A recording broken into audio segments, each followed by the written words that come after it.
Good afternoon and welcome to the jobs.ac.uk Professional Services Marketing webinar. So I'm Andrew Buckley from Durham University. We'll do the introductions in a moment. So just to set the scene, this webinar is very much designed for professionals considering a marketing career in the higher education, in the universities environment. That's whether you are a seasoned professional already well into your marketing career or whether you are embarking on the early part of your career. So what we're going to cover today is really to talk about what it's like to work in the higher education sector. Is it different from other environments? And how easy is it to make that transition from other sectors into higher education? So hopefully we can answer some of your questions today. We'll do introductions before we plow into the questions. So as I said, I'm Andrew Buckley. I'm the Director of Marketing and Communications for Durham University. I'm relatively new to the sector. I joined in October of last year. So I think I've got a pretty unique perspective in terms of having to get to grips with what is different about higher education. I've worked in a variety of marketing, communications, business development, sales, general management roles across actually pretty much any industry sector you can think about, business to business, business to consumer, and not-for-profit. So hopefully I can give some interesting perspectives about why HE is different and actually when it isn't particularly different. So I'm now going to ask Katja Lamping from UCL to introduce herself. Yeah, thank you, Andrew. Hi, everyone. My name is Katja Lamping, and I'm the Student Recruitment Director at UCL, University College London. I've been working for UCL for approximately 6 months or just over 6 months. And I've been, as opposed to Andrew, I've been in higher education for all my professional life, really. So I've worked for the British Council, I worked for King's College London for SOAS, I was for a while at the University of Sydney in Australia, and then I worked in Shanghai in China for 3 years, always in education-related jobs. So I've seen it from the different international perspectives as well, so can answer any questions about that. Katja, that's brilliant. Thank you. I'm now going to move on to Debbie Naylor from the University of Birmingham. Debbie. Good afternoon, everybody. My name's Debbie Naylor. I'm an events manager at the University of Birmingham in external relations.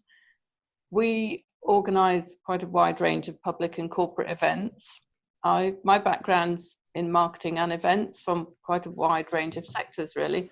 Education, local authority, private sector. I've been at the university just over 3 years, and before that I was at University of Worcester for nearly 13 years. So I've got a number of years in education, but before that also quite a few years working in local authority and private sector. So I hope I can bring some ideas to the webinar as well. Debbie, that's brilliant, thanks. And then last but by no means least, we've got Sarah Dietrich from the University of Warwick. Sarah. Hi, good afternoon, everybody. Yes, I'm Sarah Dietrich from University of Warwick. I work within the University in Warwick Conferences as a business development manager. I've currently done that role for 4 years now, and previous to that I worked as a sales manager and previous to that an events manager. So my career span over the University of Warwick has been for a number of years, since 2001. So I've been there quite some time now, worked very closely with sales and marketing, and we run events all year round within our 5 venues at the University of Warwick. So hope I can give you some tips and insights during the course of the webinar. Thank you. Great, Sarah. Thanks very much to all 3 of you. So just before we get into the questions, just a few words on how this webinar is going to work. So firstly, if you're watching live today and you want to ask us a question, then please use the chat box on the side of the screen. You'll only be able to ask a question, however, in this way if you're signed into YouTube. Now, if you're not signed into YouTube, please, you can tweet at jobs.ac.uk, but you must use the hashtag jobsQ with a capital letter. Anyway, we've already had quite a lot of questions in advance, so without further ado, let's plow on.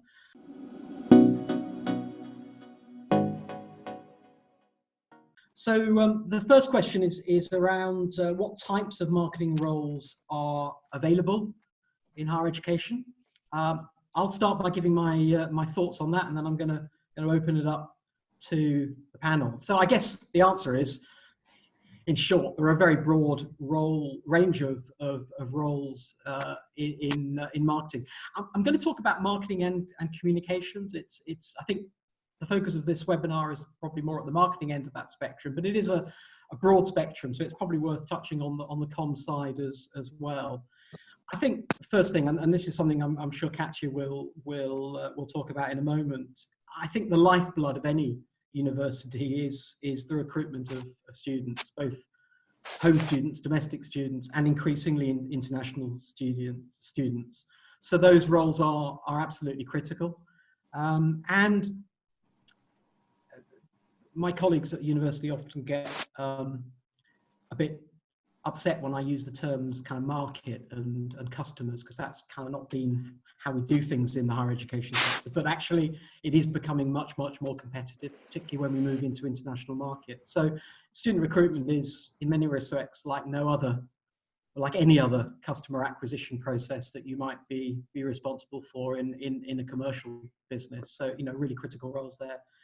Communications roles, as I mentioned earlier, are really important. You know, what I think is different about the higher education sector is we engage with a very diverse set of audiences, externally and internally. So externally, that could be prospective students, existing students, influence of student choice, so parents, teachers, head teachers.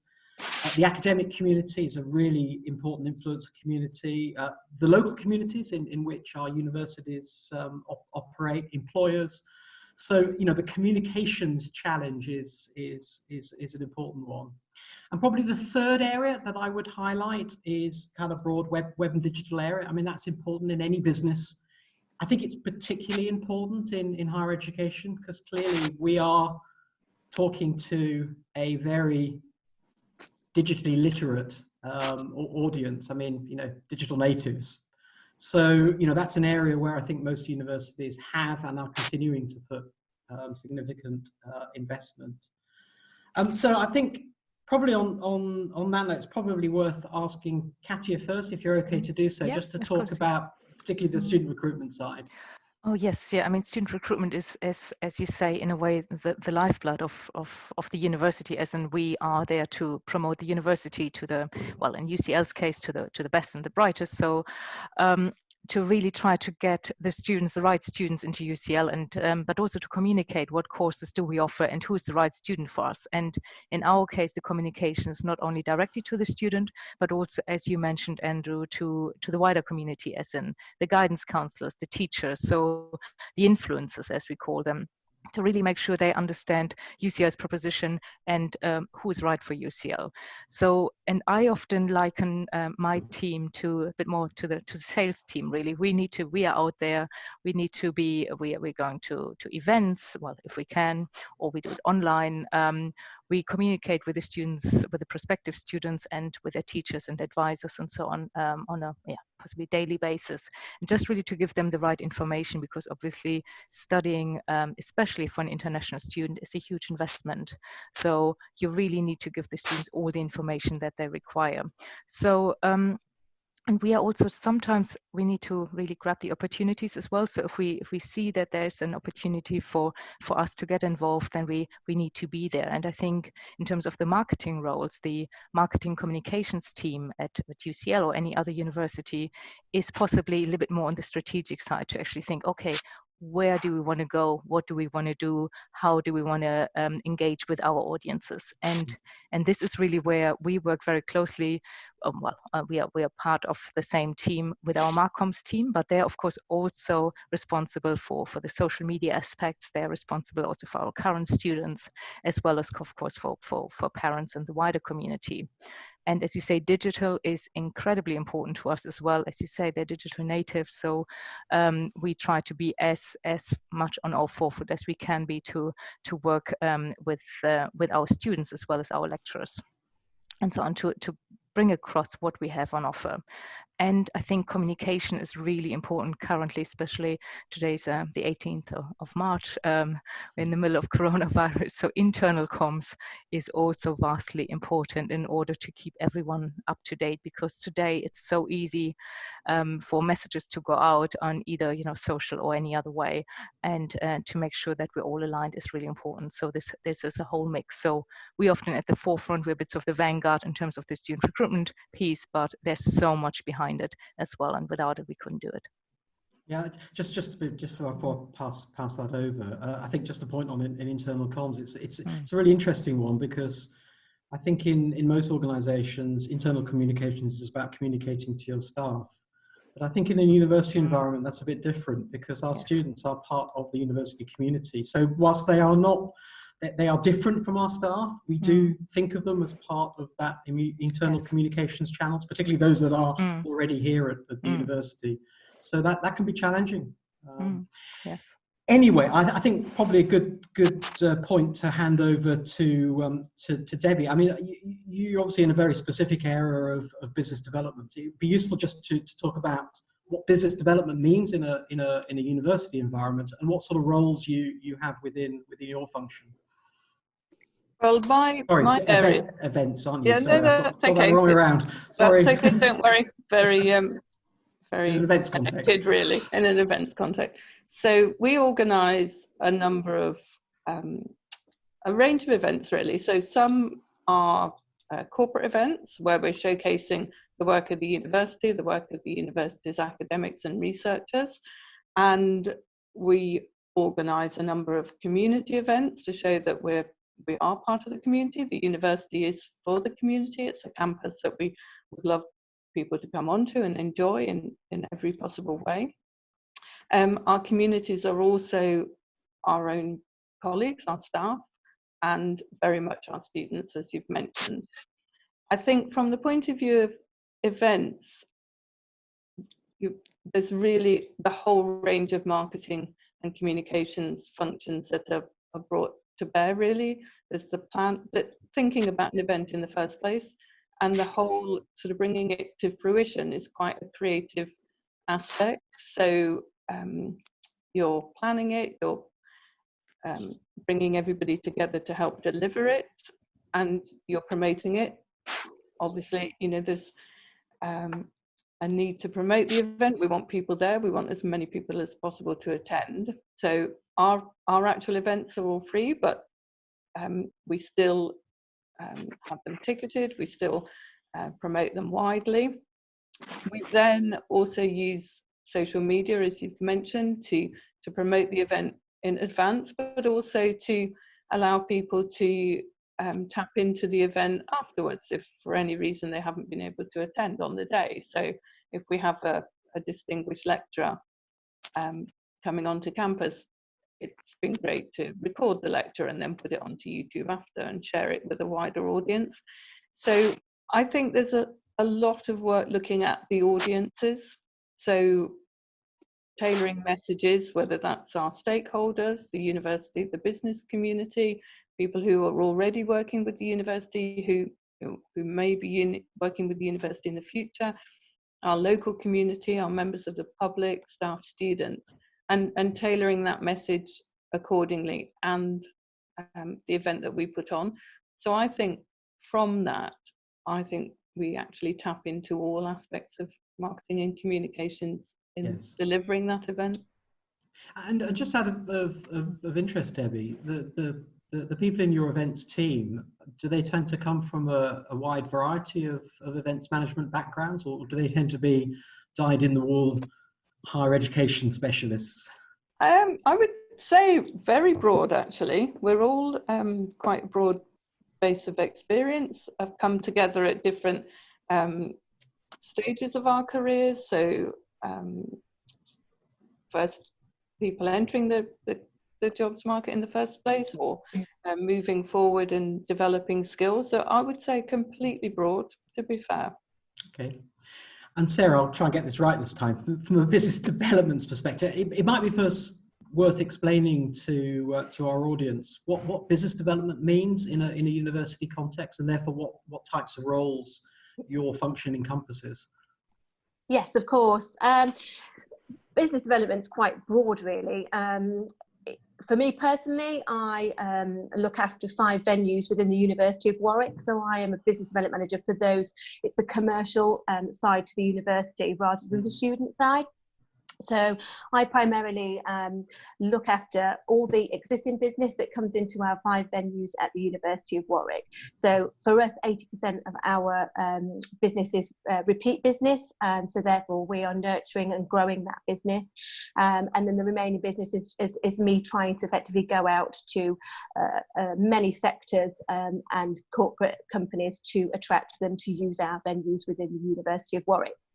So we are very commercial on our side at Warwick Conferences, but we work very closely with the university and the departments within the university to get that synergy and collaboration together to draw on the experience of the university and what we can bring to events and what clients can learn from our university at their events, really.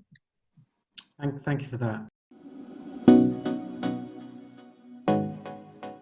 So if unless anyone else has got anything to add, let's move on to the second question, which is about what are the key skills, what are the key qualities, what's the experience that's required for a marketing career in higher education? Well, Katya, if I can, I'm gonna pass that one to you first. Right, okay. Again.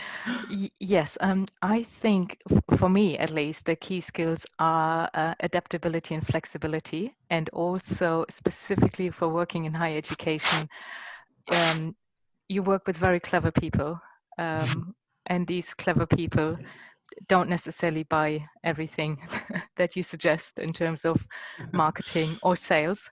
So I think you need to have enough knowledge or self-awareness that your internal audiences and your external audience might be a little bit different.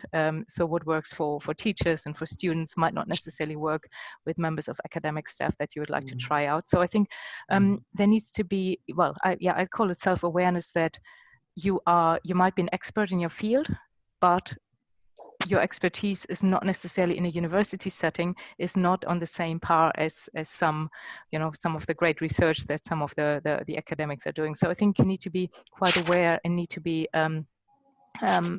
aware enough to say the right, to sometimes eat a bit of humble pie as well, just to let it brush over you, to have a certain sense of resilience that even though you might know you know best, but that's not always the case. And there are big egos at times in any university setting, and I think I can say that. And they're great people. They're very, I'm sometimes still pinching myself, thinking, oh my God, I'm working with all these brilliant people, and how did I get here, sitting in the same room with these people who know so much about their field. But at the same time, when you then try to use that in inverted commas for marketing purposes, you need to be a little bit, not necessarily careful, but just aware that it's not always necessarily going your way. But communication skills, I guess, are the most important skills to have. In terms of learning, anyone can I think, who's got an interest and who's communicative can learn what we are doing. But I think you need to be open-minded and aware of what's going on around you, so in your environment. And so the product in a maybe different business setting, you might learn that at a university. It will, I guess, take you a lifetime to understand, if you even get to the point of understanding every single course that is being on offer, because you're in that sense the lay person. So that would be my advice. Great, brilliant. Sarah, does that resonate with you, or in your area, are you looking for a different set of skills? Well, it's really diverse at the University of Warwick. So, for example, we've got a brand new £49 million sports hub and facilities. So we have people in different marketing departments within those departments. And I think the skill set there, it's being very creative. I think that you have to have a very creative mind. Marketing today, I think, through social media and different channels, you're hitting people at different levels all the time. It's ever changing, so it's having that ability to adapt to the culture and to the environment that you're in, I suppose. Yeah, great. And how about you, Debbie? I'm sure in your area you're looking for people with some pretty good events management experience. But beyond that, what are the kind of competencies that you look for? I think I would pick up and say creativity as well. And when I say creativity, I mean coming up with an idea and seeing it through from start to finish. I also think it's a huge role in terms of bringing people together.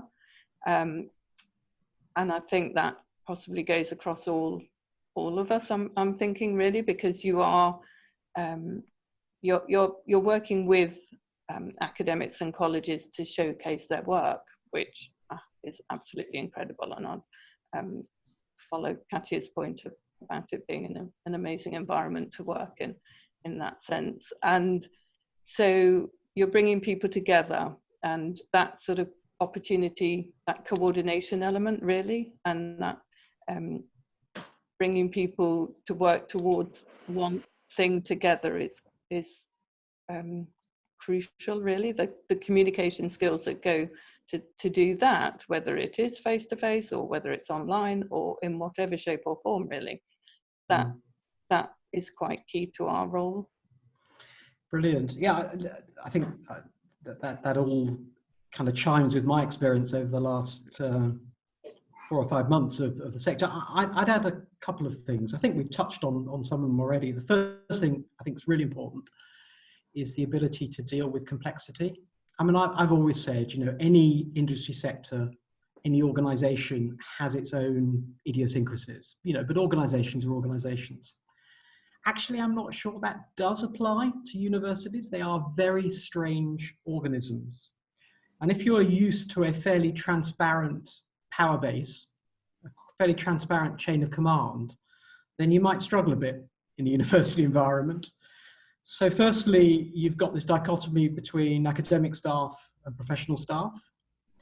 And it doesn't kind of work where you have a CEO that has a board of directors, that has some senior managers, and you get a fairly linear kind of chain of command. It's very different, and you really have to, you know, and influential academics can hold a lot of power that can often be unseen. So you need to be sensitive to that. You really need to understand that. And I think Katya probably alluded to that earlier.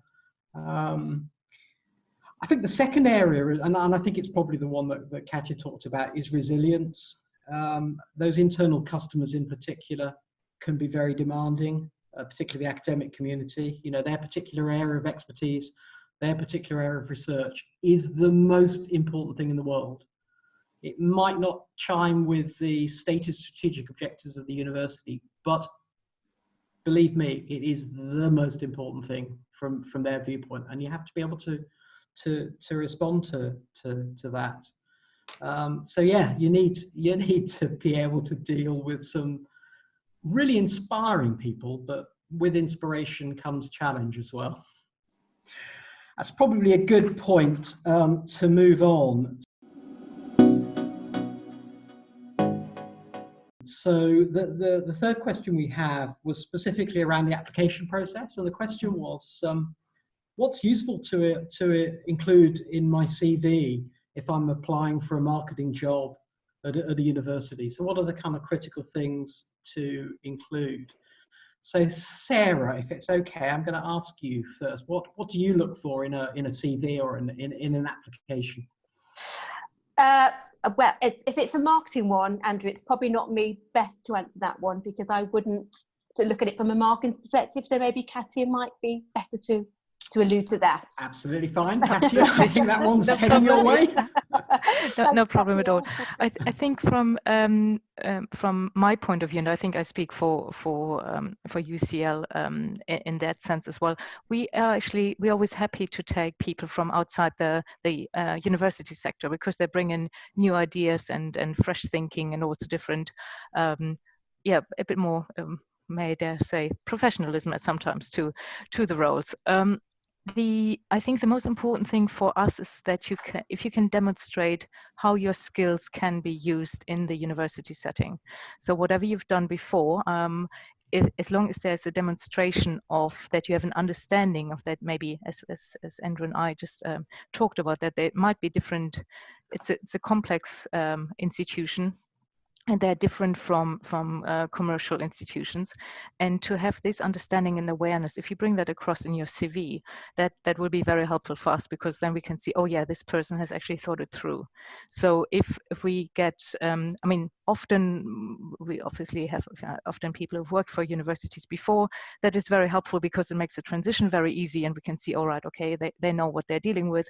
But then again, specifically in our Marcoms team, we've got quite a few people who worked in the charity sector before, so they bring their thoughts and ideas with them. In the student recruitment side, there seems to be a bit more of a young people often start working in student recruitment also because there's lots of international travel, which is very appealing to many younger people specifically, and then they grow into the roles. I think on our comms side and our media side and our Marcom side and digital side, we are possibly getting more applications also from people who've worked outside the university sector. And that's really just important to demonstrate that how the skills that you have developed, how they actually fit into the setting. And just before I hand it over to finally to Debbie, I absolutely concur with that. You know, I'd give two pieces of advice. One is do your research, demonstrate that you really understand the challenges facing HE, and that they are complex, but there's lots of information out there. You know, Google is your friend.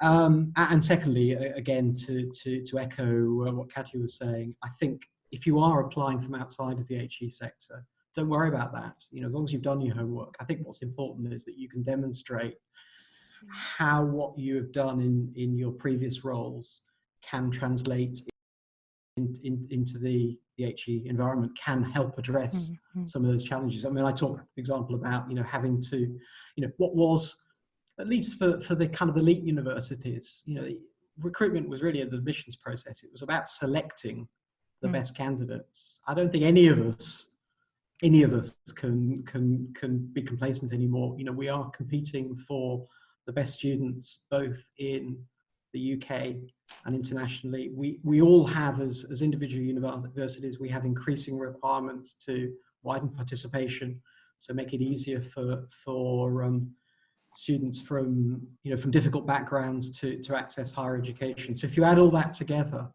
then you know, we have to be much more market focused, commercially focused. So if you have commercial skills honed in other sectors, we really do need those in higher education. So, you know, don't be afraid to tell us what you can do. Debbie, does that resonate with you? Oh, absolutely, completely. I would say look at your skill set, and if you're new to the job market, if you're just starting your working career, that experience can come in many ways. You know, you could have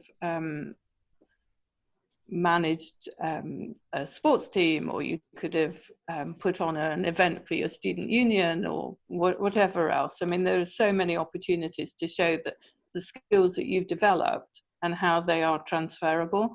I would also say, and I think you mentioned this, Andrew, I would say research beforehand, and there is so much, you know, really go through every aspect of the university's website, the university that you're applying to, see where their specialisms are, see what areas they cover, find out more about some of their academics and the work that they do. It is all there without a shadow of a doubt.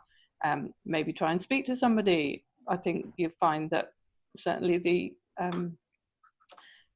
community are very keen to help other people here, and I think that's really, really valid. If there's an opportunity to email somebody, to call them up, and to just ask for a few minutes of their time and ask them directly, I'm sure this will go a long way to helping people as well. But I'd always be pleased for somebody to do that to me, and I'd be very happy to share any information and experience that I've had.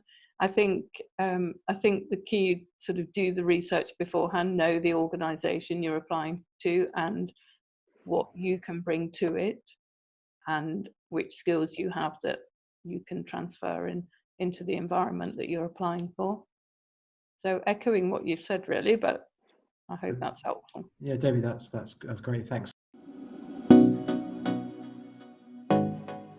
So let's move things on a bit. So the first questions we've talked about what it's like to work in higher education, how it is and isn't different from other sectors. We've also talked about the application process. You know, how do you position yourself to capitalize on opportunities in the sector? So now let's assume you're here. You've landed your plum job in a university somewhere around the world. So I guess the next question is, okay, so where does my career go from here? So what are the development, the progression opportunities that are available in the sector? And again, how might those be different from other sectors, if indeed they are? So again, Sarah, I'm conscious that you're working in quite a sort of specialized area, but you know, what's open to people in your function? Where do people tend to go after your area?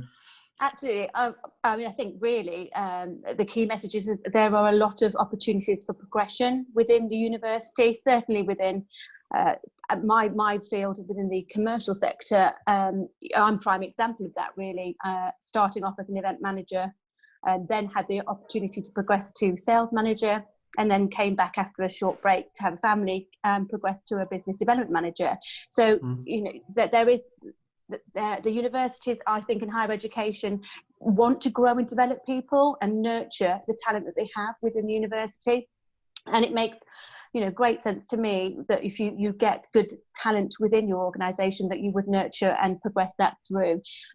You have the ability to diversify out of commercial within the higher education sector within the university. So there is the opportunity to develop and move across departments. We also have great secondment opportunities as well, where if you want to try other departments within university, then people are encouraged to do that.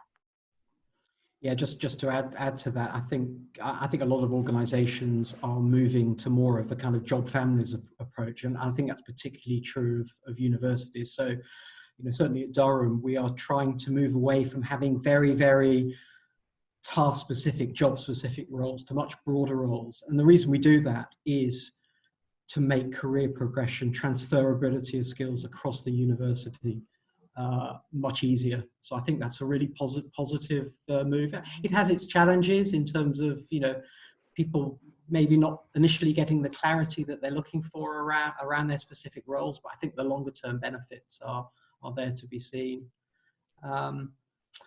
Katya, I think worth turning to you. You've got, I think, amongst this panel, quite a unique perspective in that you've worked for firstly a range of institutions, but also you've worked internationally in a number of different countries. So what are your thoughts on the kind of international opportunities of careers in higher education? Yeah, I think I was very lucky, really, that I had the opportunity to work at the University of Sydney. I had a manager in at King's, who then moved on back to Sydney, and then she basically asked if I would like to come across. So I was very, very lucky in that respect. It is, of course, I mean, there are some very practical challenges at times. It's like, you know, do you get a work permit? Do you get a visa, and so on, if you want to work internationally? If you're younger, then obviously countries like Australia are still very open to that, and you can.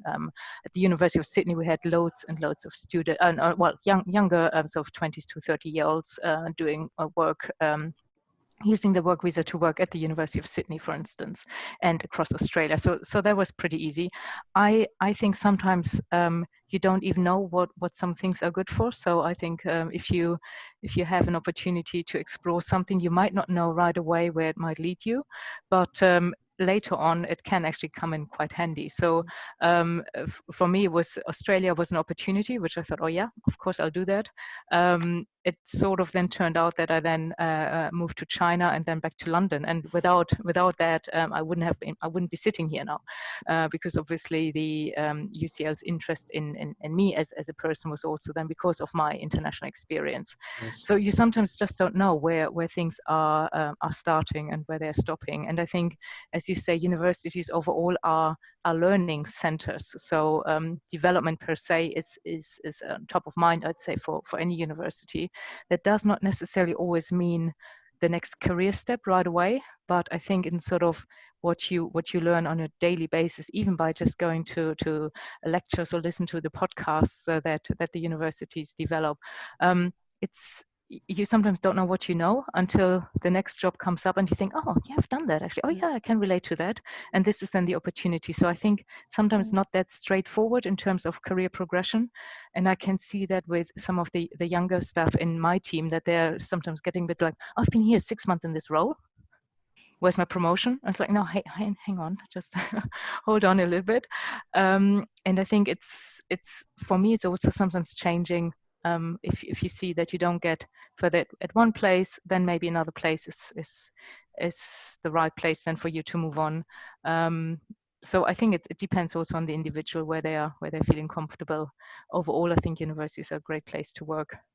It's sometimes not as straightforward as you say. And I also, Andrew, what you said about the job families and less task related, absolutely agree. It is sometimes a bit more challenging if people ask you, but what is my job description exactly? And you're a bit like, well, I don't really want to tell you because it might change. And, exactly, you know, we need to see, we need to see what we do next year.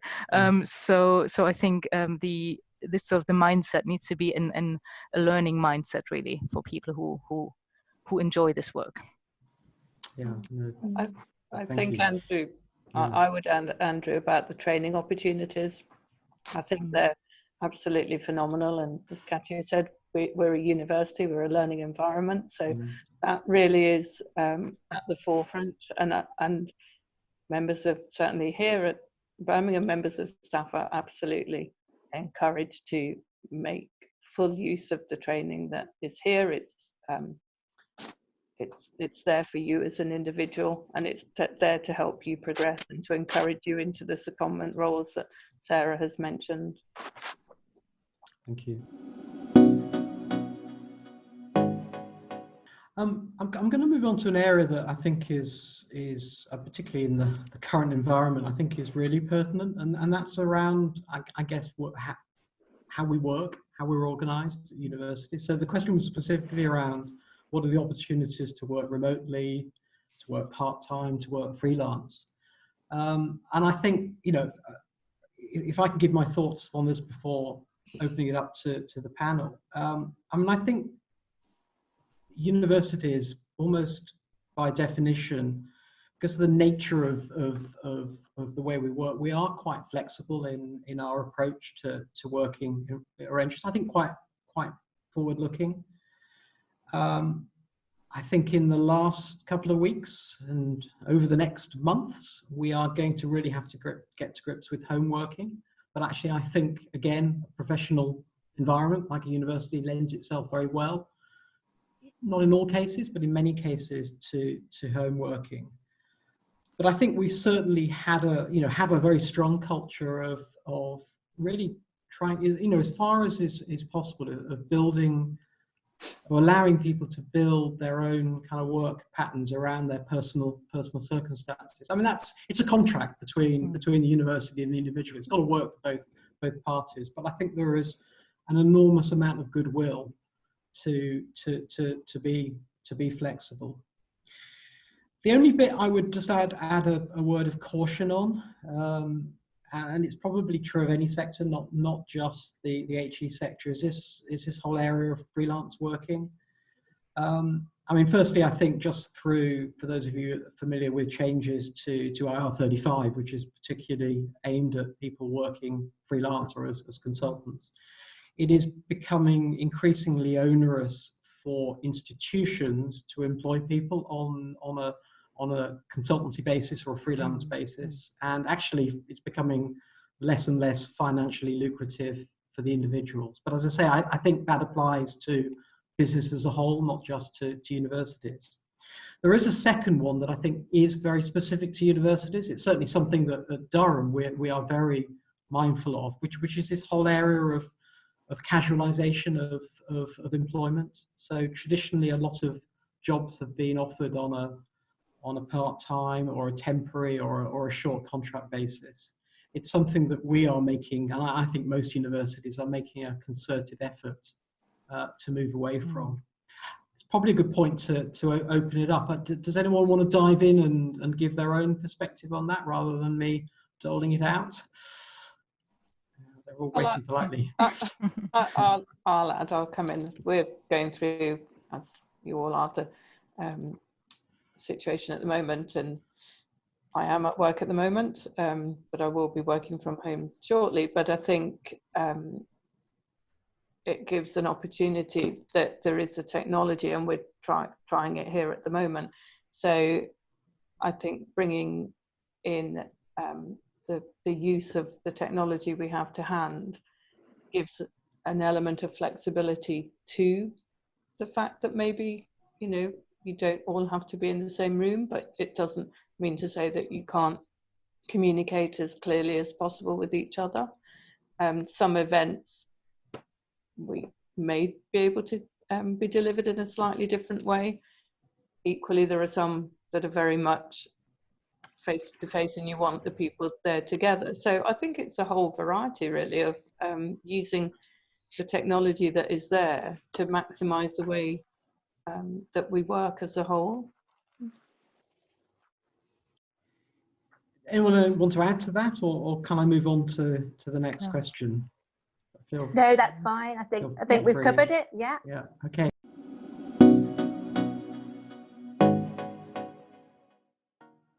Right. So the next question actually is quite a specific one, but I actually think it's quite interesting. The question was, I'm planning to make a career change from a lecturer into marketing. So what are the best roles to apply for to fully exploit my digital skills in TV production, filming, news, writing, social media, and teaching? Well, I think Debbie, I think you were going to dive in on that one. No, go ahead. Really interesting career move, and I think all of those skills that have been put forward, I could see them coming into play, certainly in an event setting. I can see them coming to play. For example, we have a creative media team who manage all the film production of information films that go on our social media, go on for award ceremonies or big events. So I think our public affairs team, I think those skills would actually cover a number of roles, certainly in our university. Yeah. Yeah. We've got in our media team, for instance, we've got we've got people who've got PhDs, we've got former teachers, we've got all sorts of obviously writing is their passion. They're very good in writing for the public as well, so for the layman. So I think there's loads of opportunity there. It might be worth it depends really on the university. Some universities have got more things in-house, others outsource more, where it might be actually an agency might be a more appropriate role than to sell again the services back to the university. So that might be worth finding out what the university has in place in terms of production, for instance. Not everyone would have a production facility on site, but would then get an agency in to do some of the filming or the photography. Yeah, and I'll give a perspective from Durham to that. So I think you're absolutely right, Katya. That's a critical area. I think the lifeblood of any university is having brilliant content. Content from the research that we conduct, the kind of testimonials from staff and students, and what's becoming increasingly important is how we really bring that rich content to life.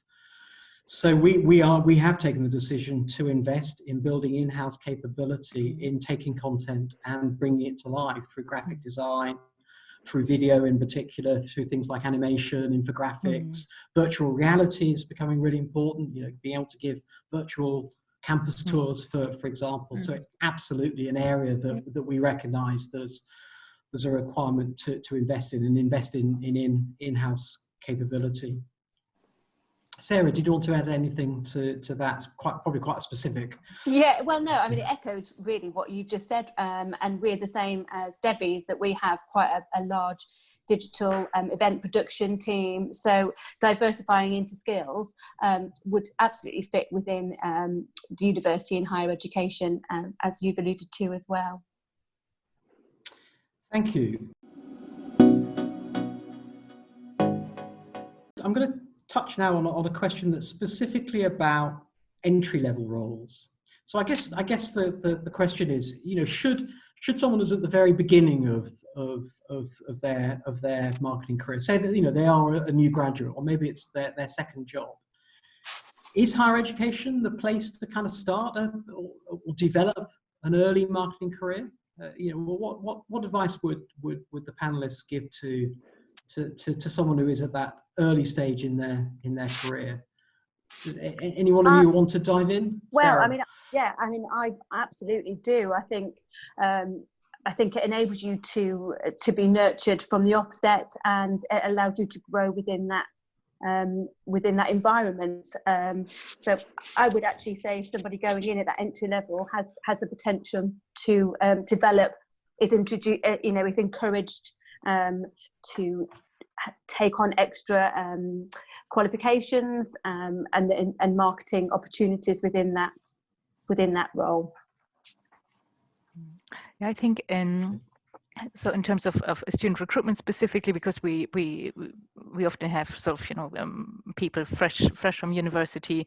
Often they started working for us as student ambassadors and then sort of move on and up the ladder.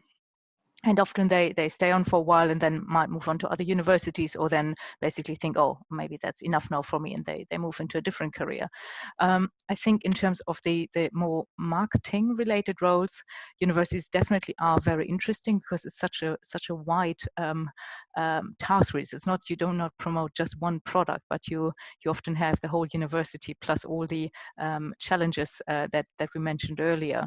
So I think sometimes when somebody goes from a university then back to a private business, that sometimes might be a little bit of a culture shock then as well, in terms of that the private or the more commercial areas are possibly a bit more fast paced and just more commercial in terms of targets and yeah, what do you need to achieve in that period of time, whereas at the university it's very often a bit more long term. So there's maybe a little bit more room for going a little bit, trying out different things.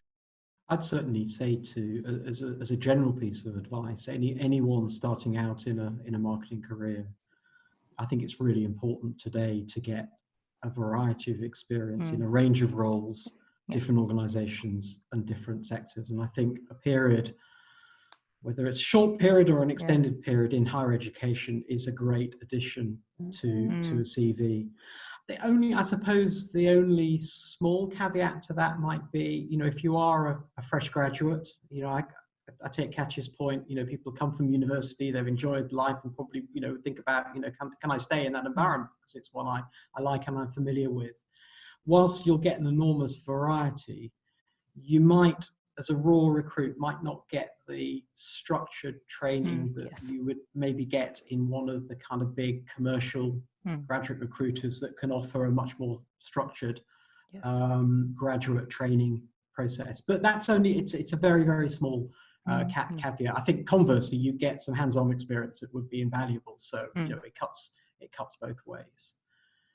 And Sarah, I think, Andrew, you have to, I think sometimes it's a little bit of patience and allowing yourself time to progress, and certainly within, you know, exploring the opportunities within that, and really knowing that within, you know, within those roles there is that progression. So it's, again, just allowing yourself time to be able to develop into that role rather than rushing out too quickly. And like Katia said, going from a university environment to a commercial environment is very, very different. Great. Now we are, sorry, Debbie, did you want to come in at all at that point? No, I think, well, I would just say that I think what coming in at any level really gives you in a university environment is access to an awareness of the full range of marketing functions. So I think whilst you might not be literally doing the work yourself one day, you won't be a million miles away from somebody who is doing it. And I think as a community, as an organisation, there are opportunities to shadow somebody for half a day, to pick up skills that you might not feel you need at the moment, but you want to build up, so that you've got that bank of skills to build on for the next role that you're applying for. Absolutely. Brilliant.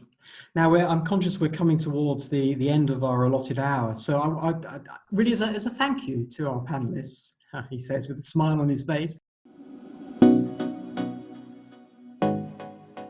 This is your opportunity, panelists, to blow your own trumpet. So I'm going to ask each of you just to maybe pick the one thing from your careers that you're kind of most proud about. So what's your career highlight? So I'm going to put you on the spot here. So I'm going to start with Katya. Katya, what's your one career highlight? Oh gosh, I find this so difficult, because it sounds a bit tired, but it's just the people. I mean, it's just the people that you meet on a daily basis, and how they influence you, and what you're learning or what you're listening to is just amazing. I guess for most people, though, a career highlight is always a royal visit. That is always loads of buzz in any institution, no matter where you are. If somebody visits, and so getting everything ready, that gives you quite a buzz in, and you have something to talk about as well. Excellent, thank you. Sarah, how about you? The same, really. I mean, I think it is definitely the people that you're working with. To University of Warwick, for example, people don't generally tend to leave. They tend to stay around for a very long time, and I think that's testament to the environment that they work in. And I think also what's lovely for me is that anything that we make surplus within our department gets reinvested back into the university for teaching and research, and I think that's my little homage to giving my value back into the university to be able to be developed. Thank you. Debbie? I think for me, I'd certainly say the people that I work with are absolutely incredible. I think I won't say the highlight, but I'll say maybe a most recent example of something that I found particularly challenging. I think for me, it's the problem solving element, and that is a little bit linked to events, really.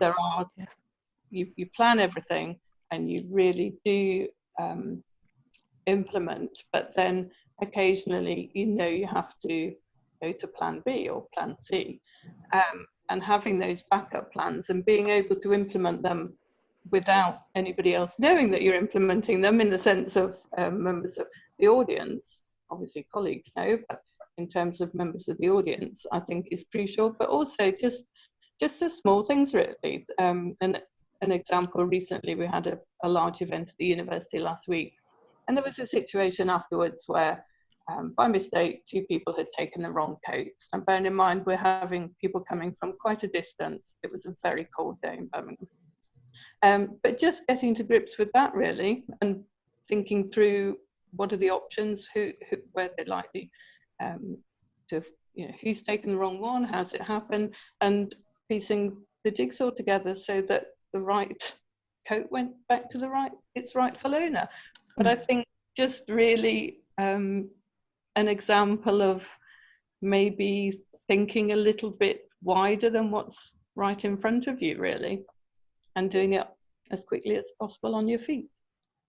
Excellent, thank you. I should probably try and give my own view on that. In a career that spanned 35 years, I think I've had lots of highlights as well as a few lowlights as well. But I don't know. I was involved. I worked for Britvic Soft Drinks in the mid 1990s, and I was involved in launching the Tango brand, which had gone through a bit of a facelift and had been very successful. I was involved in launching that into the Dutch market, and I pretty much did everything involved in a launch of a new product in a new market, and I learned so much from that in other environments that I've worked in over the years, including this one. I've brought so many of the skills from pulling together the aspects, all the kind of P's of the 5 P's of marketing. Right, we're just going to touch on one more kind of question for the panel, and then we'll wrap up. And this one is, hopefully it's a kind of quick fire round, this one.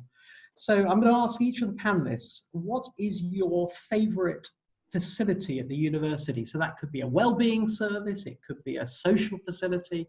Kind of what's the thing that that you're really proud of at your own institution? So Debbie, can I get you to answer that first?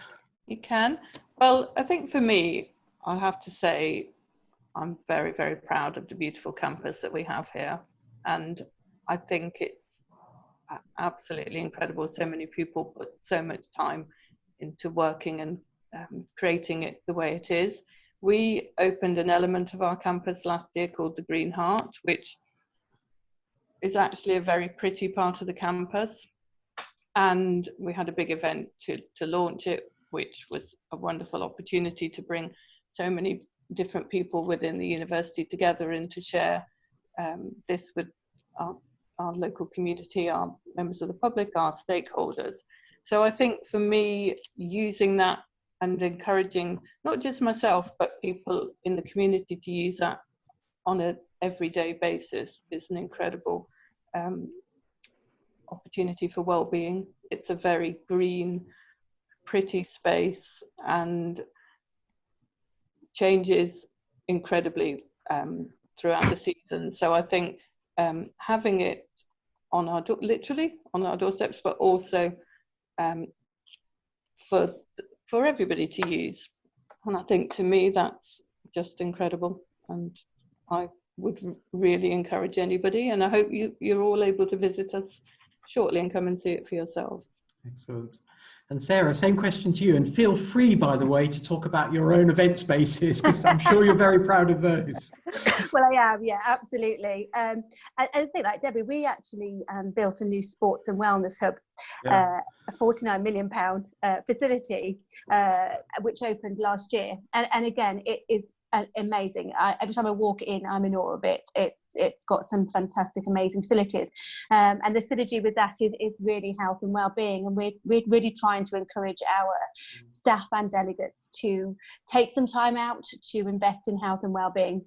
So for us to have that facility on our doorstep, again, for our staff at the university, for our delegates at the events, but also for our local community, is just really, really proud to have that building. I'd like to say I'd use it a bit more, but unfortunately, I generally don't use it as much as I would like to. But it's there for everybody to use, and it's phenomenal. So it's if you ever get the opportunity to have a look at it, it's got the speed climbing wall and climbing facilities. It's amazing. So. Katja, how about you?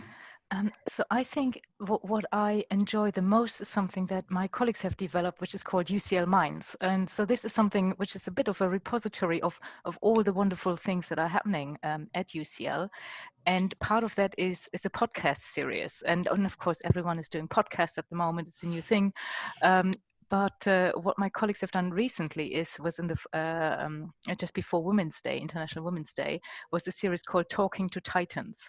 And so they interviewed 7 really, great women working at UCL or being somehow involved with UCL.